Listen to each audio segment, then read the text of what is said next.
काम की वजह से ट्रेडिंग करने के लिए टाइम नहीं मिल पाता है। हो सकता है आप स्टॉक रिसर्च नहीं करना चाहते हो या फिर दिन भर कंप्यूटर के सामने बैठना नहीं चाहते। तो आपके लिए बेस्ट है एक खास तरीके का ट्रेडिंग जिसे हम स्विंग ट्रेडिंग कहते हैं। जैसे इंट्राडे में हम शेयर को सिर्फ एक दिन के लिए खरीदते या फिर बेचते हैं, लेकिन जब आप स्विंग ट्रेडिंग करते हैं तब एक दिन से ज्यादा कुछ हफ्तों तक या फिर कुछ महीनों तक किसी स्टॉक को होल्ड करके रखते हैं, जिस कारण यहां इंट्राडे ट्रेडिंग के कंपैरिजन में रिस्क कम होता है और प्रॉफिट बनाने की संभावना ज्यादा होती है। अब तो लगभग सभी ब्रोकर स्विंग ट्रेडिंग के लिए मार्जिन फैसिलिटी अवेलेबल कर दिया है, जिसे एमटीएफ के नाम से जानते हैं। एमटीएफ में ब्रोकर आपको एक्स्ट्रा फंड प्रोवाइड करता है। फॉर एग्जाम्पल, अगर आपके पास 25 रुपए है जिससे आप एबीसी कंपनी का शेयर खरीदना चाहते हैं और उस कंपनी का शेयर प्राइस अभी 100 रुपए है, जब आप एमटीएफ फैसिलिटी यूज करेंगे तो आप 100 रुपए की शेयर्स को 25 रुपए में खरीद सकते हैं। उस शेयर को खरीदने में सिर्फ आपका 25 रुपए इस्तेमाल होगा और ब्रोकर आपको 75 रुपए देगा, जिस कारण आप कम पैसे में भी अच्छा रिटर्न बना सकते हैं। दिन के अगर आप 10 से 15 मिनट देकर अच्छे स्टॉक को सिलेक्ट कर पाते हैं तो मंथली आप अच्छे रिटर्न बना सकते हैं। यह मार्जिन स्टॉक टू स्टॉक बदलते रहता है। किसी स्टॉक में आपको 75% मार्जिन मिल जाता है, किसी में 60%, किसी में 80%। इस वीडियो में हम डिटेल में डिस्कस करेंगे कि स्विंग ट्रेडिंग कैसे करते हैं, स्विंग ट्रेडिंग में स्टॉक को कैसे सेलेक्ट करते हैं, और अंत में मैं एक ऐसी स्विंग ट्रेडिंग स्ट्रेटजी शेयर करूंगा जिसने मुझे अब तक सबसे ज्यादा प्रॉफिट दिया है। इसीलिए वीडियो को ध्यान से देखना। चलिए वीडियो को शुरू करते हैं। स्विंग का मतलब होता है झूला और ट्रेडिंग का मतलब होता है एसेट्स को बाय और सेल करना। किसी भी स्टॉक की प्राइस कभी भी सीधे ऊपर या नीचे नहीं जाती है। मार्केट का एक स्ट्रक्चर होता है जिसे प्राइस हमेशा फॉलो करती है। मार्केट के 3 स्टेज होते हैं, पहला अपवर्ड ट्रेंड, दूसरा साइडवेज और तीसरा डाउन ट्रेंड। अपवर्ड ट्रेंड में प्राइस नीचे से ऊपर की तरफ जाती है, लेकिन प्राइस कभी भी एक बार में ऊपर नहीं जाती। पहले प्राइस रैली करती है, उसके बाद पुल बैक लेती है, फिर रैली करती है और फिर पुल बैक लेती है। यह अपवर्ड ट्रेंड का स्ट्रक्चर होता है। जब प्राइस पुल बैक करती है तो स्विंग ट्रेडर्स के लिए यह एक अपॉर्चुनिटी होती है कि प्राइस की अगली रैली को ट्रेड में कैप्चर कर सकें और प्रॉफिट बना सकें। जब मार्केट साइडवेज रहता है, प्राइस एक रेंज में ऊपर नीचे होती रहती है। रेंज के ऊपरी लेवल को रेजिस्टेंस लेवल कहते हैं और रेंज के निचले लेवल को सपोर्ट लेवल कहते हैं। जब प्राइस रेजिस्टेंस लेवल से टकराकर नीचे आती है और सपोर्ट एरिया के पास आकर कोई स्ट्रांग बुलिश कैंडल बनती है, तब स्विंग ट्रेडर्स के लिए यह एक अपॉर्चुनिटी होती है कि अगली रैली में जब प्राइस सपोर्ट लेवल से रेजिस्टेंस लेवल तक जाए तो उसे कैप्चर करके प्रॉफिट बना सकें। साइडवेज मार्केट के दौरान ट्रेड में एंट्री करने के लिए सपोर्ट लेवल पर जब कोई बुलिश कैंडल बनती है तब ट्रेड में एंट्री लेते हैं, जिसमें हमारा स्टॉप लॉस सपोर्ट लेवल के नीचे होता है और टारगेट रेजिस्टेंस लेवल। इसी तरह डाउन ट्रेंड होता है जहां प्राइस नीचे जाती है, लेकिन प्राइस कभी सीधे नीचे नहीं जाती। पहले प्राइस नीचे रैली करती है, फिर पुल बैक लेती है, फिर रैली करती है और फिर पुल बैक लेती है।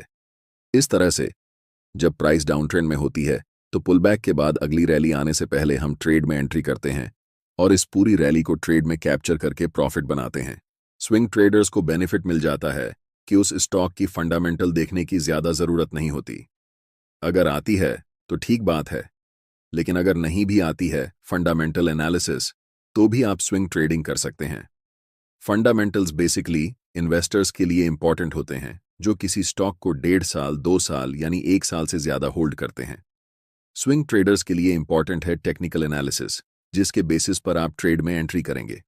इसलिए टेक्निकल एनालिसिस आपको अच्छी तरह से पता होनी चाहिए। अगर आपको टेक्निकल एनालिसिस की समझ नहीं है और आप नए ट्रेडर हैं या ट्रेडिंग में और नॉलेज चाहते हैं, तो मैं trading mastermind by Zebra Learn को जरूर ट्राई करने की सलाह दूंगा। यह बुक खास तौर पर उन लोगों के लिए है जो इंडिपेंडेंटली ट्रेडिंग शुरू करना चाहते हैं लेकिन सही दिशा नहीं जान पाते क्योंकि इन्फॉर्मेशन बहुत ज्यादा है। ट्रेडिंग मास्टरमाइंड आपको 40 से अधिक टूल्स और पैटर्न्स, 150 से अधिक रियल लाइफ एग्जाम्पल्स और 6 से अधिक रिस्क मैनेजमेंट टूल्स के साथ एक मजबूत फाउंडेशन देगा। यहाँ से आप कैंडलस्टिक्स, मूविंग एवरेजेस, इंडिकेटर्स और ऑसिलेटर्स जैसे कॉन्सेप्ट्स को स्क्रैच से सीख सकते हैं, आसान भाषा में और डिटेल्ड एक्सप्लेनेशन के साथ। एक बिगिनर ट्रेडर के लिए बेसिक कॉन्सेप्ट्स, रिस्क मैनेजमेंट और एनालिसिस समझना बहुत जरूरी है। ट्रेडिंग मास्टरमाइंड में आपको रिस्क मैनेजमेंट टूल्स और स्ट्रेटजीज की सिंपल या डिटेल्ड एक्सप्लेनेशन मिलेगी। इस बुक की लैंग्वेज इतनी आसान है कि कोई भी इसे समझ सकता है। मैं खुद इस बुक को पढ़ चुका हूं और ये वाकई इजी टू अंडरस्टैंड है। अगर आप सिर्फ एक बार इस बुक को पढ़ लेते हैं तो आपको कहीं और इंटरनेट पर रैंडम वीडियो देखने की जरूरत नहीं होगी। आपको खुद इतना नॉलेज होगा कि आप बिना किसी दूसरे की मदद से ट्रेड करके प्रॉफिट बना पाएंगे। इस बुक का लिंक डिस्क्रिप्शन में है। बुक खरीदते समय स्क्रीन पर दिख रहा कूपन कोड का इस्तेमाल करें और पाएं 15% की छूट।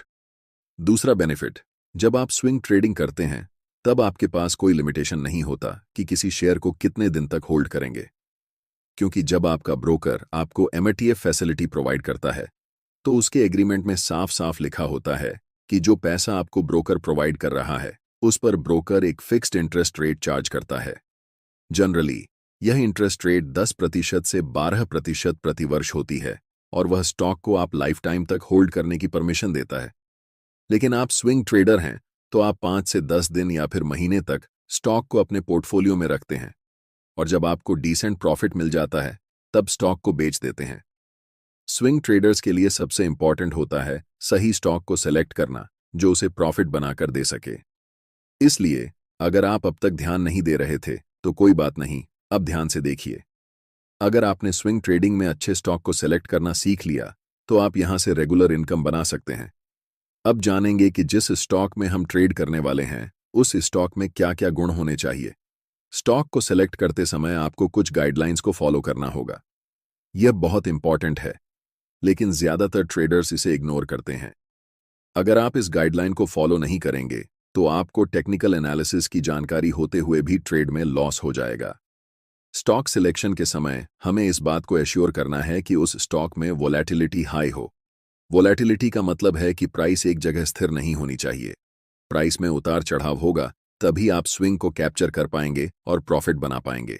इसीलिए स्टॉक को सेलेक्ट करते समय उसकी वोलेटिलिटी हाई होनी चाहिए।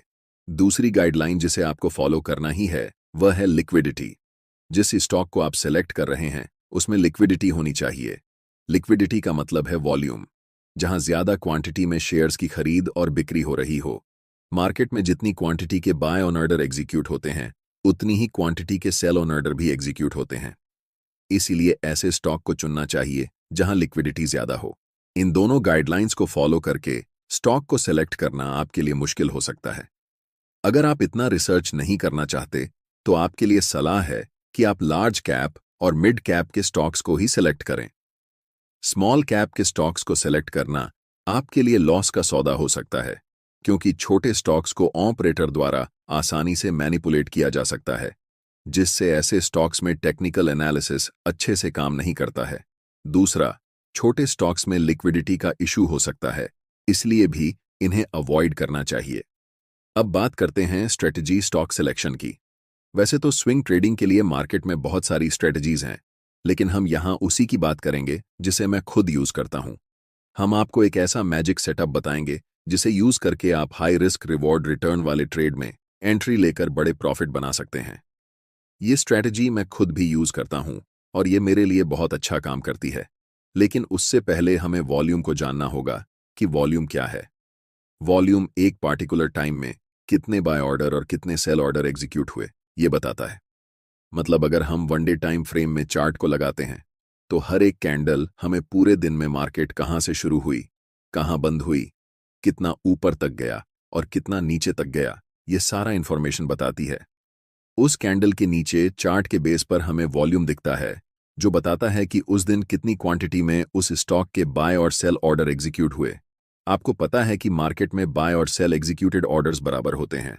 फॉर एग्जाम्पल, अगर इस दिन एक 120 क्वांटिटी में बाय ऑर्डर लगे लेकिन सिर्फ 100 क्वांटिटी में सेल ऑर्डर लगे, तो इस सिचुएशन में 100 क्वांटिटी ही एग्जीक्यूट होंगी, बाकी बचे बायर्स की 20 क्वांटिटी बची रह जाएगी। यहां पर बायर्स की 100 क्वांटिटी और सेलर्स की 100 क्वांटिटी का मतलब है कि इस दिन टोटल वॉल्यूम 100 होगी। जब कभी भी चार्ट्स पर हमें ज्यादा वॉल्यूम दिखे, यानी कि वॉल्यूम बार की हाइट नॉर्मल वॉल्यूम बार से थोड़ी ज्यादा हो, इसका मतलब होता है कि उस स्टॉक में उस पार्टिकुलर टाइम में ज्यादा बाय और सेल ऑर्डर्स एग्जीक्यूट हुए हैं। लेकिन नॉर्मल ट्रेड की तरह हमें सिर्फ हाई वॉल्यूम पर ट्रेड एंट्री नहीं लेनी है।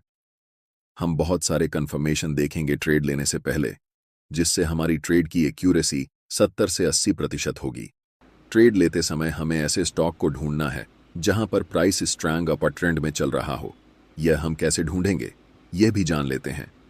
हमें गूगल पर सर्च करना है 52 हफ्ते हाई स्टॉक्स, तो हमें मनी कंट्रोल की वेबसाइट दिखेगी जिसे ओपन करना है। यहाँ पर आपको सारे स्टॉक्स के नाम दिख जाएंगे जो 52 हफ्ते की हाई पर चल रहे होंगे। इन सभी को आप अपने ट्रेडिंग व्यू या जिस ब्रोकर में ट्रेड करते हैं वहां पर विश लिस्ट में ऐड कर लेना है। चलिए जानते हैं ट्रेड में एंट्री के लिए हम कौन कौन सी चीज चार्ट्स पर देखेंगे। नंबर 1, उस स्टॉक की प्राइस स्ट्रैंग अप ट्रेंड में हो।